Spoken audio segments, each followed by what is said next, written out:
Alors, je vais commencer comme mon camarade Hamza. Donc, je tiens à remercier le Forum tunisien des droits économiques et sociaux de me donner l'occasion et l'opportunité de m'exprimer sur une thématique qui est quelle perspective de convergence des luttes pour une justice sociale et climatique dans l'édification du Maghreb des peuples. Alors, j'avais mis du temps pour trouver comment je pourrais aborder cette thématique. Et s'il vous plaît, excusez-moi, là, elle me perturbe. Elle me perturbe. On vous entend. C'est pas que ce que je vais dire, ça va être très intéressant, mais voilà, j'ai besoin d'avoir un peu de silence. Donc, je disais que pour prendre cette thématique, j'ai découpé le perspective convergence des luttes, justice sociale et climatique. Alors l'édification du Maghreb des peuples me paraissent vraiment des utopies dans l'état actuel des choses où nous assistons à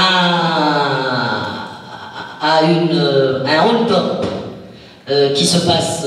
Donc permettez-moi de parler, de citer le Brésil, parce que la dernière fois que j'étais en Tunisie, c'était lors du Forum social mondial, c'était juste après l'attentat du Bardo, et je sais que Dilma Rousseff avait pris des positions très honorables, et la société civile brésilienne était venue en force, donc c'est pour ça que je parle d'utopie. Mais je parle aussi d'utopie, non, ce n'est pas pour nous décourager, mais parce que nous avons besoin d'utopie, finalement.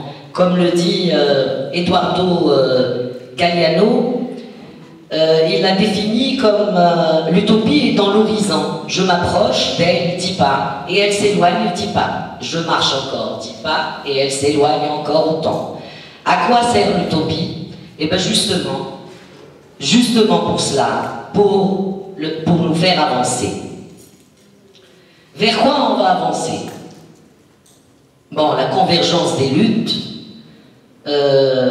il faudrait qu'on se remette quand même dans dans le contexte où on appartient à des peuples nous avons lutté pour nos indépendances.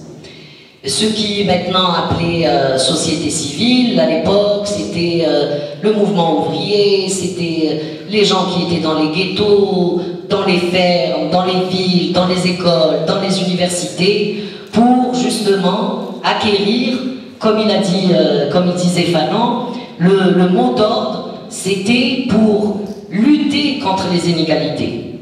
Ce n'est pas pour installer, une fois que les guerres étaient finies, que nous avons eu nos indépendances, nous n'avons pas, et je ne m'éloigne pas du sujet, ne vous inquiétez pas par rapport au Maghreb des peuples, c'est pas pour installer des gouvernants et des gouvernements et des partis qui vont réduire les libertés et nous empêcher c'est-à-dire la lutte pour laquelle nous avons mené des combats sanglants et le nombre de victimes, et nous sommes encore en état de décolonisation mentale si on commence à réaliser le gouffre dans lequel on est. Ce que je veux dire, c'est que nous avons eu l'indépendance de la terre, mais effectivement nous sommes là pour critiquer les pouvoirs. Mais il faudrait aussi qu'on critique l'approche de la société civile, telle qu'elle est. C'est-à-dire qu'on leur a permis de prendre en otage nos États. Nous devons se réapproprier nos États, c'est-à-dire ce n'est pas pour les dépolitiser parce qu'ils sont assez pour les laisser comme une enveloppe justement où ils viennent, où les puissances dominante, néolibérale, la secte des cannibales vient récupérer de chez nous et l'argent, et le pétrole, et l'énergie, et même la jeunesse, puisque dans beaucoup de cas, les sociétés civiles sont aussi formées par des programmes d'institutions qui ont des liens directs avec les structures multinationales qui nous vendent de l'espoir, je veux dire, éphémère. Et au fait, j'avais envie de parler, de dire que l'édification du Maghreb des peuples, si on ne commence pas par repenser, se réapproprier les États pour lesquels nous nous sommes battus, c'est-à-dire qu'il faudrait qu'on soit en mesure de discuter tous les accords. L'exemple de l'Amérique latine qui est maintenant la cible des forces impérialistes, quand ils ont dans la constitution de l'Uruguay, ils ont le droit de la nature, de la mère nature, c'est ce qu'on devrait aspirer. Ce n'est pas aller répercuter les données que nous donnent des experts. Des fois ils sont en contradiction en fonction de leur soit ils travaillent chez X ou chez Y, alors il va dire non, ça c'est pas trop le réchauffement climatique, au fait il faut pas trop vous inquiéter. La sécheresse c'est tout à fait normal, c'est un cycle, si on étudie l'évolution de la planète depuis... Donc la convergence des luttes et l'édification du Maghreb, il faudrait qu'on se réapproprie qu'est-ce que ça veut dire le Maghreb des peuples. Parce que pendant les luttes de libération, le Maghreb des peuples était présent. C'est-à-dire qu'on pouvait compter les uns sur les autres. On n'avait pas de soucis. On pouvait compter, les Algériens étaient ici, Fanon était ici, le Maroc, on avait le Mali qui était installé au Maroc, la production d'armes. Donc c'est comme pour de COP en COP,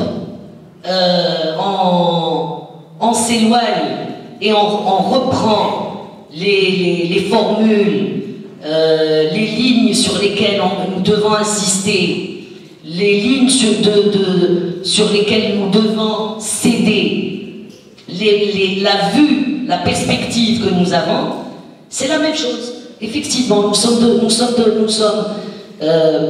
gouvernés par des États qui ne sont pas démocratiques, mais il faut aussi qu'on pense à ce que c'est la démocratie quand on voit que la démocratie elle a été utilisée contre Dilma Rousseff pour c'est-à-dire c'est un coup d'État, c'est pas pour dire que la démocratie n'est pas bien, au contraire, mais il faudrait qu'on ait nous-mêmes notre façon, c'est-à-dire il est temps qu'on impose notre vocabulaire de lutte, notre vocabulaire de vision, de l'avenir, et qu'on se mène. Alors, pour revenir, parce qu'il y a beaucoup de choses qui ont été dites par mon camarade Hamza concernant Ain Saleh. Alors, vu qu'on a été colonisé, qu'on a fait la guerre de libération, la terre appartient à l'État. Et donc l'État décide quand il y a la société civile, les citoyens, on n'a aucun mot à dire. S'ils décident qu'il faut forer, il faut chercher du gaz de schiste, et ben c'est dans l'intérêt de l'État. Et si vous vous opposez, vous êtes un ennemi de l'État. Et vous êtes un ennemi de la nation. Et vous êtes un ennemi du peuple. Donc, l'édification du Maghreb et la convergence des luttes, c'est tout revoir. À mon sens, tel qu'on est parti, j'ai lu beaucoup, j'avais préparé un PowerPoint, mais il y a eu des réunions, il y a eu effectivement un autre Maghreb est possible, un Maghreb des peuples, et je crois que la crise systématique, la crise générale, la crise globale, qui se décline en crise écologique, en crise socio-économique, en crise identitaire, en crise sécuritaire, tout ça, c'est fait pour c'est-à-dire, on ne peut pas trouver des solutions chez là où il y a eu le problème. Là où il y a eu le problème, on ne peut pas trouver la solution.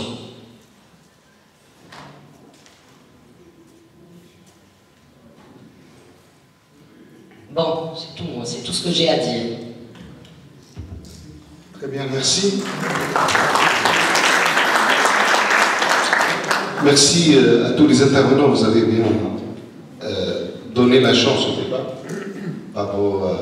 parce que vous avez été dans le cadre, donc, et même au-delà pour certains, très bien. Non,